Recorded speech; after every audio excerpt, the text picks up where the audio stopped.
A mirror. My face. Yours. My words. Your eyes. A touch. You say. Who am I? Looking at you. You inside of me. Inside of me. Inside of you. I bleed. You dance. I sing. You crumble. Your voice never abandons me. We haunt each other. We won't die.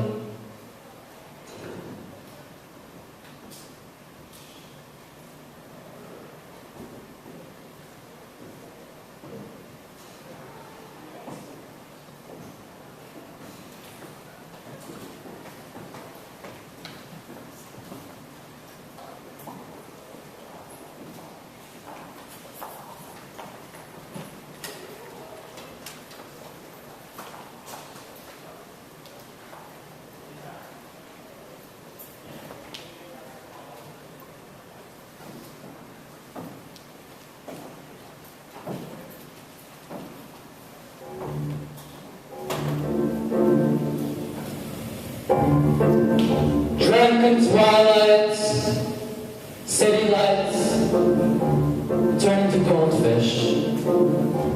Eternity has fallen from the sky and dies as a black beetle on the sunken pavement.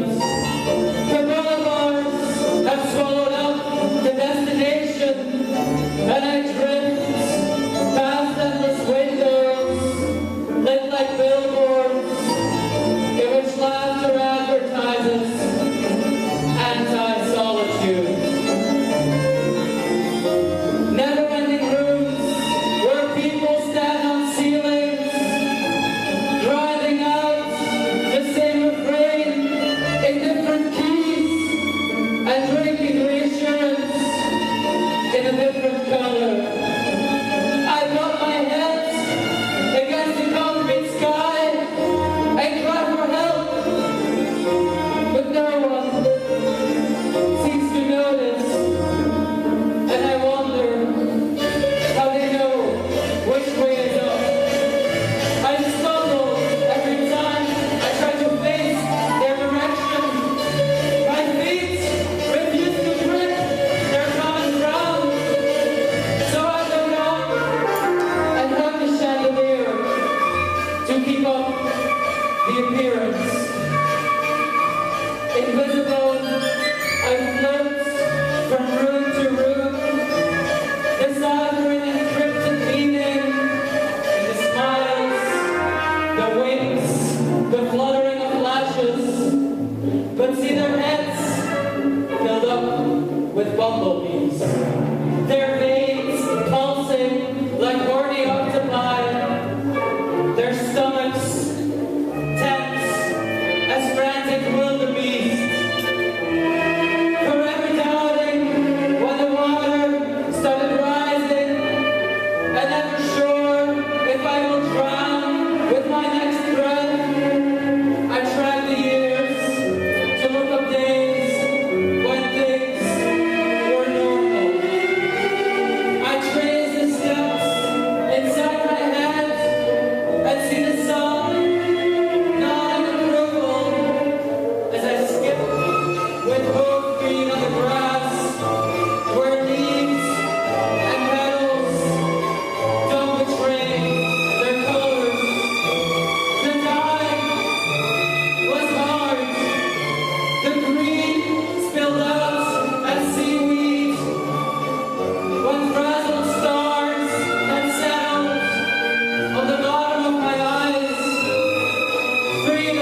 her hats.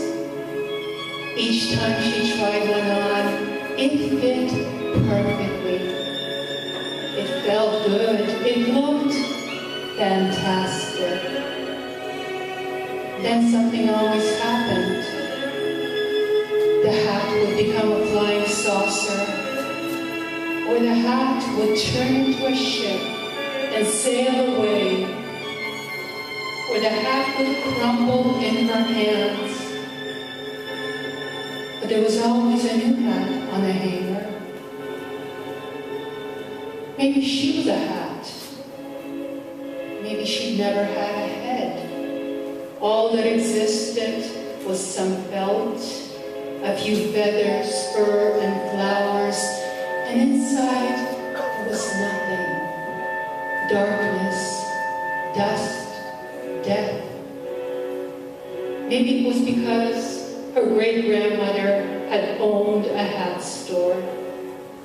Or maybe life is nothing but a giant hat store. Or maybe there is no life, just an old hat on a hanger. Or maybe there is no hanger, no hallway, no hat, nothing.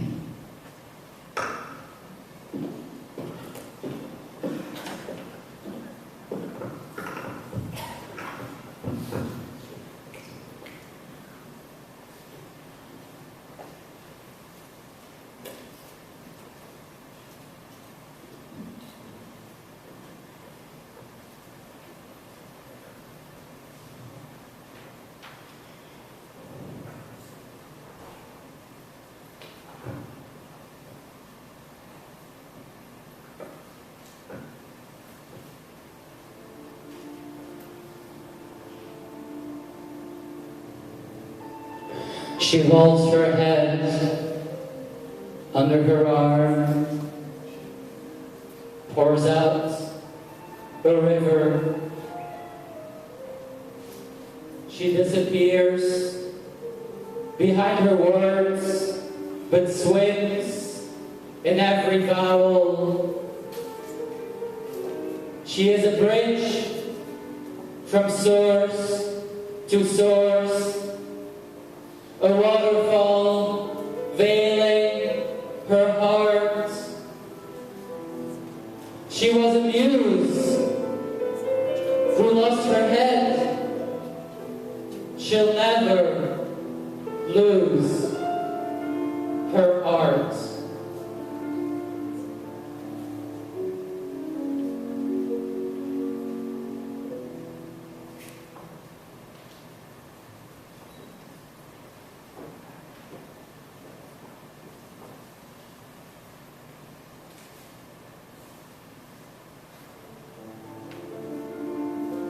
My beauty in a muddy pond, swimming around in circles.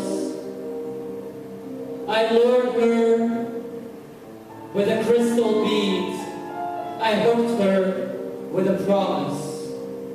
She splished, she splashed, then pulled me down. The line, unbreakable, and I held on. The lake became a landslide, a fairy tale as sharp as steel.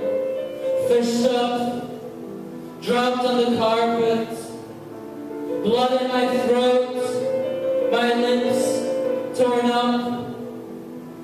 A desert burgeoned in my entrails, the hook had nestled in my heart.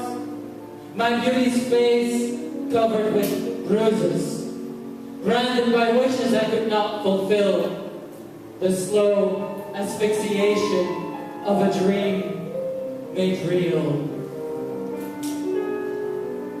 In the blue cabbage rose garden, I found a hidden treasure with dreams written in rushed cursive, poems about poison and porcupine, dancing goddesses, and your eyes.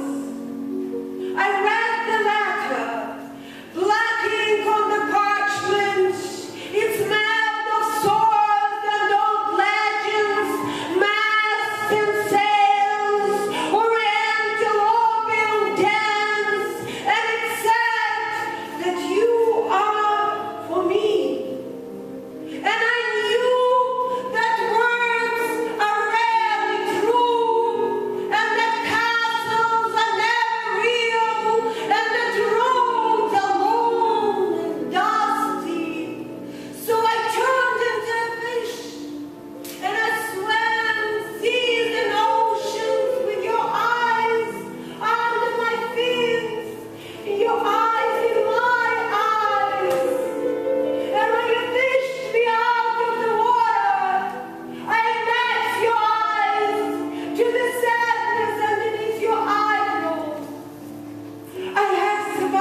a triangle of water.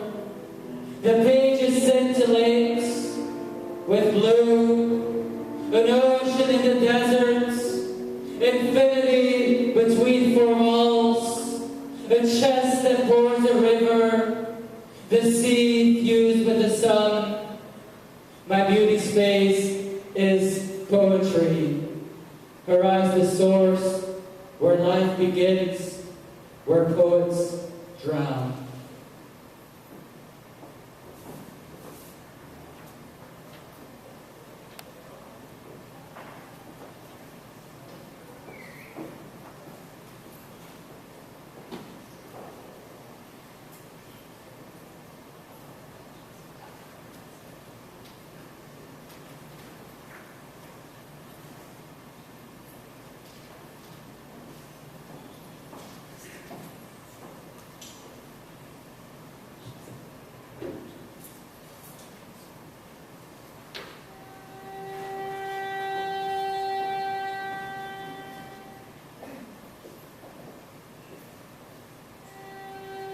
She was born with a small box, locked, a tiny key chained to it.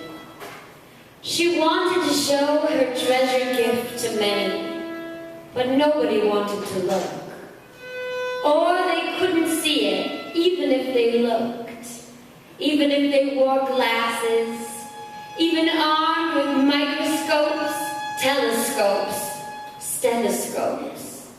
They couldn't see her box, and most of the time, they couldn't see her.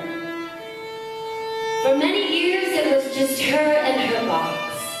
She wore it on a chain around her neck.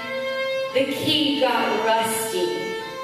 Sometimes it was so heavy, her neck hurt. The box rattled. People laughed. One day she decided to throw it all away into the river. She stood on the bridge, watching big circles in the water. She didn't cry. Her eyes were dry. When she went home, she fell asleep, and she dreamt that she was dead. When she woke up, she found the box in the same place as always. From then on, she kept it with her. She got used to the rattling and the laughing.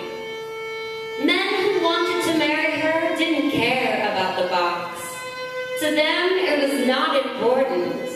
They thought it was a sexy little whim, like funny earrings or short skirts.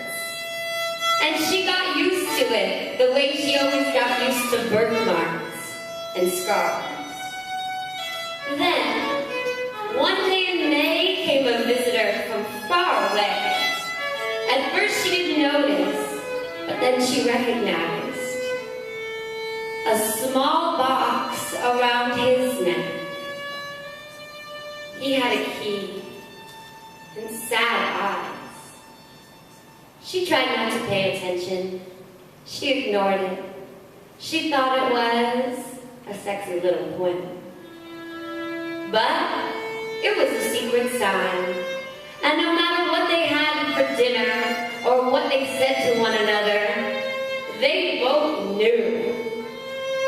And then one night, when Venus aligned with her stars, it happened. Their keys matched. The box is open.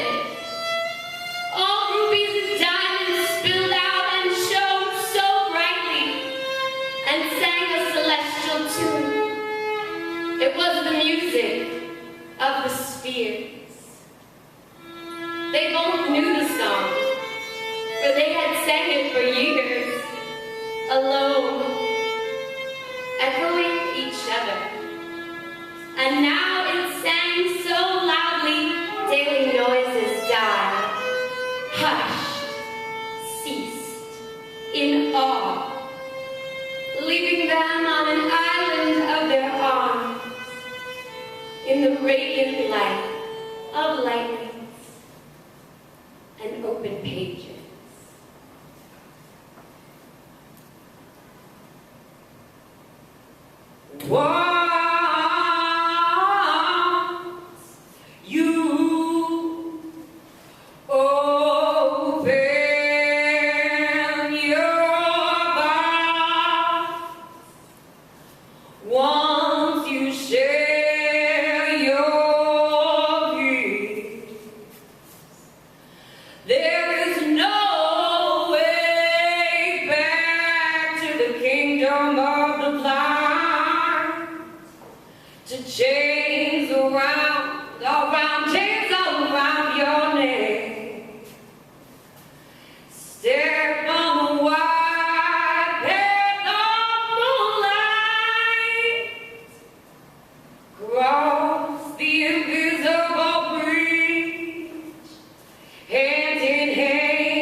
His whole life he tried to give his box away to anybody who would take it.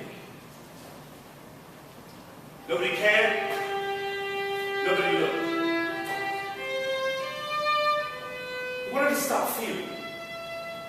He told God to take it back. Take half my brain, take half my heart. I don't want it. God never took it back.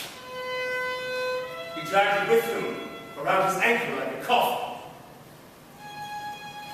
Even those who said they loved him conveniently put his box into a drawer, not knowing they locked him up as well. He dragged the weight and stopped to ask himself what it was all about. He came to think that everybody waltzed while he could only stumble, that everybody lived while he was dead. He dreamt a woman came.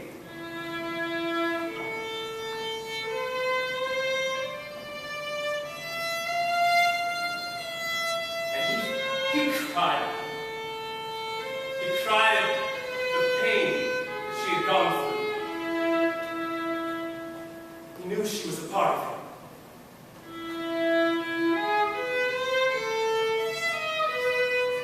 Another story he had lived. He saw his sorrow in her eyes, the songs he had buried, and he began to lift his box's lid. He saw his hidden treasure. One night in May, she stood before him in the flesh, and they talked. The sky was falling, and Venus aligned with all of the stars. He looked into her eyes. And all his faces met with her faces. She knew. He knew. They locked lips, and they unlocked each other's boxes for good.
Last night, in the blackness of the dream, I uncovered an archaic language, Slavic or Semitic, dead now, used only for sermons and rituals. The roots sprouted wings and tails. Words were all nouns and verbs and adverbs all in noun. They clustered, turning beef-like, spied a midnight bat carrot with yellow and orange antennas, hair and split, rich cloth mud stuck to their bandages. I felt the smooth clay on my aching fingertips. Molecules of essence, microcosms of meanings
Tranquilidad.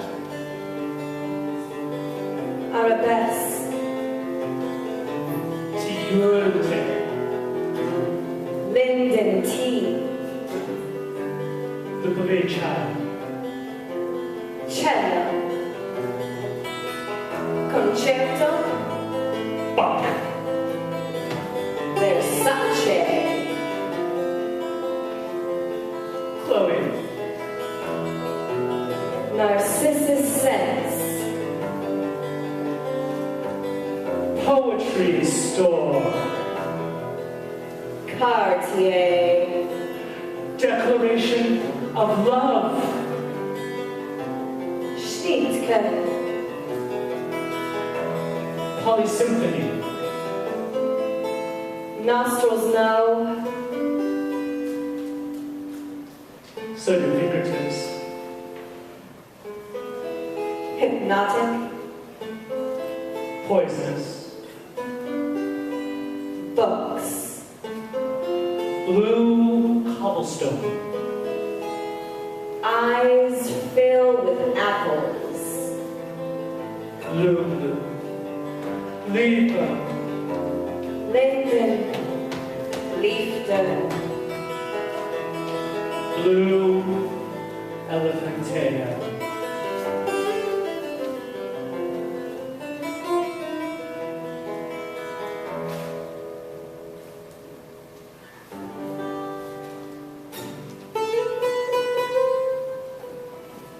Indigo. Luna. Peacock. Walnut. Rose. Sandalwood. Azure. Addiction. Pomegranate. Opium. Old Spice. Orchids. Hyacinth. Amethyst. Odessia. Like Odessa. Pink cake walls. Weld. Platinum. Lake blue clouds. Purple. Passion. Obsession. Scarlet seance. Seamless. Slight. Starlight.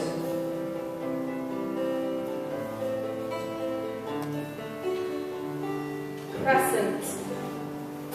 Clock rose. Macleod Spence. Poppy flower. Furl. Unfurl. Jasmine. Jade. Jewel. For me. Radiate.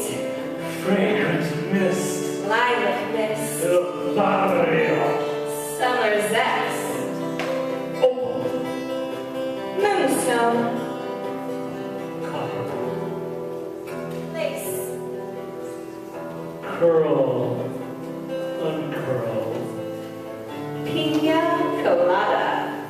Curved uterus. Karaoke. Lucille. Langoustine. Paroquets.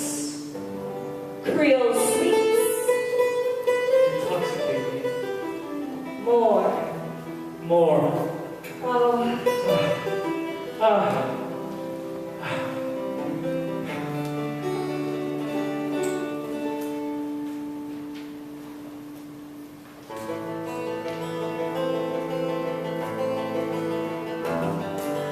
coconuts. Bodega bars. White film. Milkshake glam. Elephant skin. Wet slush. Hot fudge. Whipped creams. Maraschino cherries. Red skin diners. Diamonds. Between toes. Birthday glass. Amarillo so right. So sweet. Birds go tweet, tweet, tweet. They go queens, queens, queens. Nuts. Mint. mellifluous. On my tongue. Oh, my tongue. Lustful. Long. The small of my back Spectacular. is curving. Curling. Tailing. Trailing. Blue. Blue. All for you. A cow. Vanu. All of you.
On the edge of broken glass, if you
John Siegel and Sibel Siegel for co-producing this entire show with us. They've been amazing to work with.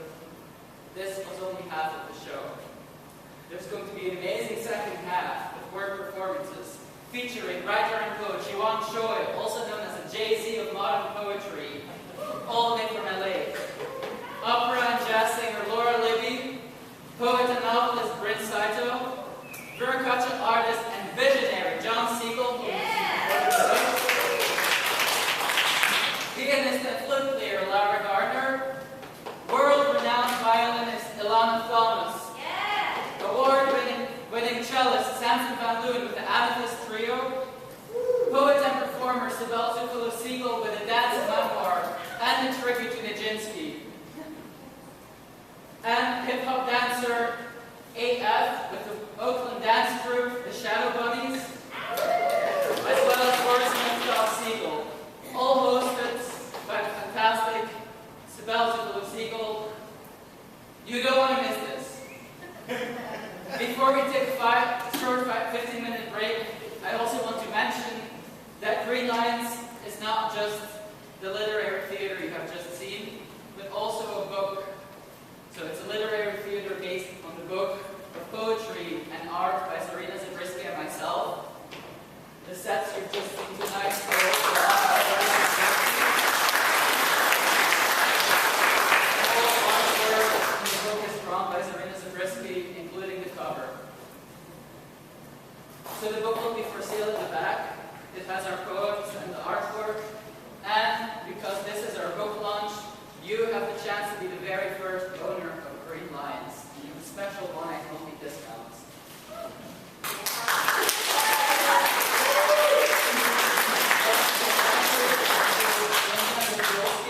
Our publisher from New York Press.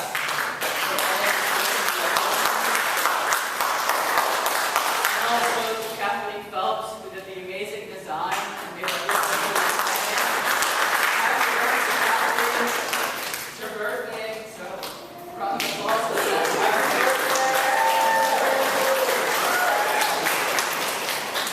And I just can't think of a better